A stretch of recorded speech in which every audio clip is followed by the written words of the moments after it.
My name is Angela van der Zalm. I'm a Director of Pharmacovigilance at DIA Consultancy. We are a service provider to the industry. I think the first time I visited a DIA meeting must have been somewhere around 2010 or 2011. And since 2015, I'm an active volunteer for the QPPV Forum. Martin? Yeah, hi, we know each other, almost started in DIA at the same time. So I'm Magnus Isander, I'm the EU qualified person for pharmacovigilance, the QPPV for AstraZeneca and Alexion, based in Sweden.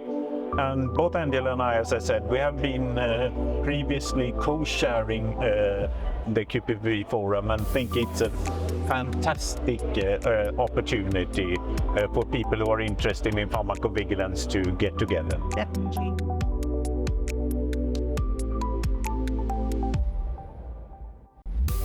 So one of the topics that we have as a recurring item actually on our QPPV forum is how to deal with global requirements for national QPPVs versus global QPPVs.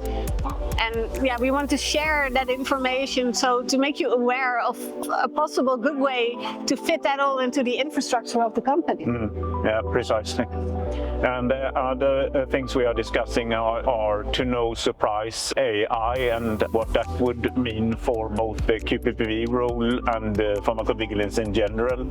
And then on the more scientific product side, we know that there are a lot of new things coming along, new modalities, gene therapies, CAR Ts, etc. We need to be on the track here. So actually in this year's QPPV Forum, we will have sessions covering all these three areas we mentioned. What I really like is that the forum takes you out of your daily business, so the continuous focus on, I don't know, everything that a QPPV has to be aware of or responsible for, and you mingle with your peers, and you get to share this feeling that, it's so nice, there's familiar faces every year. There's also new faces, people that are new to the job, so I always get very energized. Yeah, so it's the best meeting I ever attend, I must say. We have this mantra, we say the QPPV Forum is made by QPPVs for QPPVs, so it's really targeted to this community. We had a pre-conference meeting to think about the program. I think it was January 2020. Yep. And we came up with this brilliant idea that maybe it would be nice if during the QPPV Forum we had also these TED Talk-like presentations where our fellow QPPVs or people working in the QP office, they could share a case study, some kind of storytelling about I ran into this problem and this is how I solved it. Then we got into lockdown. We did it virtual. And thankfully now that we're back in a face-to-face setting, it's really nice to see that it also works like that.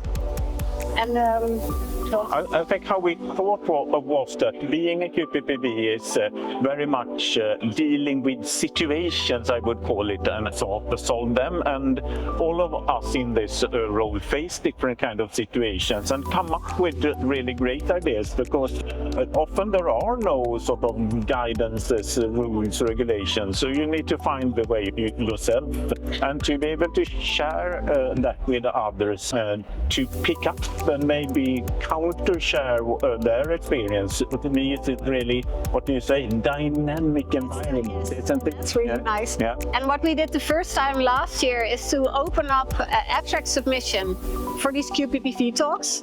We had a webinar prior to the conference, and then we had a few selected abstracts.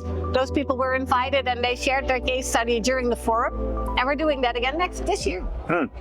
So you out there that have brilliant solutions to everyday pharmacovigilance and QPPV situations, send them in, bring them forward, and you have a chance to come to the QPPV Forum in November in Amsterdam and present them on stage.